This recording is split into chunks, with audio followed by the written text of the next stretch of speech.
The Earth completes a full rotation once per day, and hence the moon passes overhead pretty much once daily.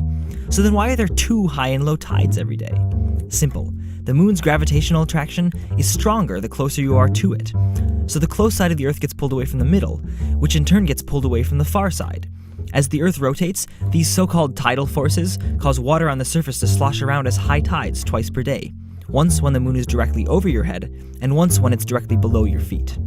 So why is gravity weaker at a greater distance? Well, imagine you're spraying a stream of water at a sheep. If the sheep is more distant, less of the water hits it than when it's close, so there's less force pushing it away. Gravity behaves the same way, except it's attractive. And there are tidal forces from the sun as well. They're weaker than the lunar ones, but when the sun and moon line up, the tides pack an extra punch. It's not just water that sloshes either. Tidal forces cause the Earth's crust to bulge as well. We just don't notice because we get lifted along with it. And tidal forces from the Earth cause the moon to bulge too. All this bulging and sloshing dissipates some of the Earth's rotational energy, causing it to gradually slow down. Eventually, the Earth will spin slowly enough that the same side of the Earth will always face the moon, just as the same side of the moon already always faces the Earth. This means that in the distant future, a day and a lunar month will each have the same length, about 50 of our current days.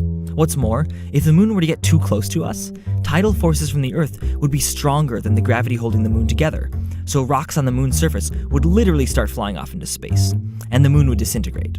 This would also happen if the Earth were to get too close to the sun, and if you decided to fly into a black hole, it's what would actually do you in. Your spaceship would get ripped apart from tip to tail by tidal forces. Now that's bad tidings.